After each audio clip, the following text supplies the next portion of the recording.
This is Inside Indiana Business Radio for the morning of June 27th, 2022, brought to you by That's Good HR. I'm Wes Mills.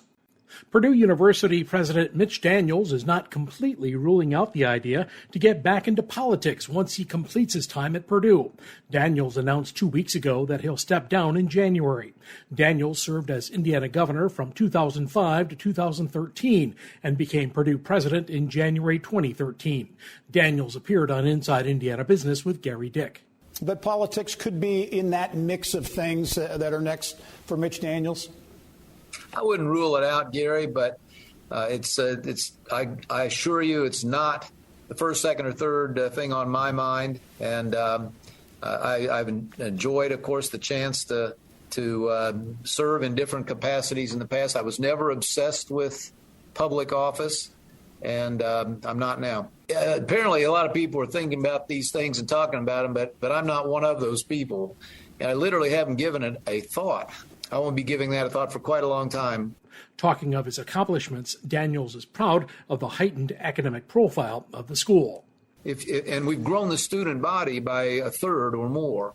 It was once thought that if you did that, you would have to trade off quality for quantity, and exactly the opposite has happened. We are attracting students both from in the state. We have more Hoosiers on campus than we've ever had due to our growth, but also brilliant students from elsewhere. And their academic profile, the overall academic profile, has risen year after year.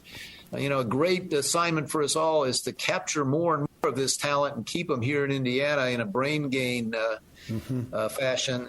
Purdue Board of Trustees has elected Meng Chiang as the university's next president. He currently serves as Executive Vice President for Strategic Initiatives. Daniels says he'll stay on to help with the transition. Plus, he says he has a few projects he'd like to finish before the end of the year.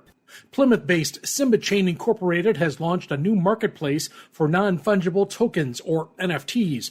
The blockchain technology startup says Simba Market will feature NFT collections from well-known athletes and entertainers, and also offer brands the chance to showcase their NFTs in their own digital space. Inside Indiana Business Radio on Demand is brought to you by That's Good HR. With one call to That's Good HR, your hiring challenge is solved. It's that simple. That's Good HR is the secret ingredient to strategic staffing. Have an HR, accounting, administrative, or customer service position to fill? Trust That's Good HR to make a match that's good for everyone, whether temp to hire, or a direct hire placement. For 22 years, That's Good HR has been handpicking employees and employers through a highly personal and authentic approach that delivers long-term results. Visit that'sgoodhr.com. Remember, the match matters. This is Gary Dick. Each week, Inside Indiana Business Television brings you the people, places, and policies that shape the Indiana economy. Exclusive content you won't find anywhere else. Be connected with the full hour of Inside Indiana Business Sunday mornings at 10 on the IIB YouTube channel, or check local listings for the show in your area.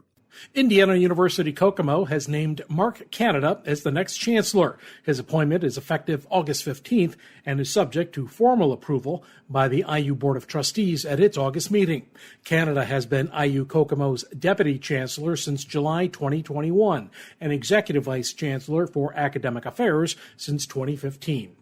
Germany-based DHL Supply Chain is expanding its presence in central Indiana by adding an 8th distribution facility and employing upwards of 400 workers. The contract logistics company will be opening a 980,000 square foot facility in Whiteland off I-65 and Whiteland Road. The shipping company acquired the building from Kansas City-based Jones Development, which is developing the Whiteland Exchange Business Park. DHL says it plans to begin operations in the Johnson County facility by September 2023. Also in Johnson County, the Central Indiana Land Trust has acquired 109 acres of forest land in the southern part of the county. The Land Trust says the environmentally significant land, known as Callan Hollow, is home to a wide range of plants and animals, including several Indiana species of concern.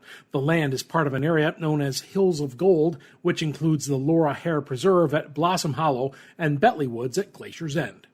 The St. Joseph Community Health Foundation has awarded more than $700,000 to local nonprofits and grassroots organizations during its spring grant cycle. The Fort Wayne-based nonprofit says the investment will support organizations that work with low-income and vulnerable residents. You can see the list of recipients on our website. This report is brought to you by That's Good HR, the secret ingredient to strategic staffing. Visit that'sgoodhr.com for more information. I'm Wes Mills, Inside Indiana Business, Radio on Demand.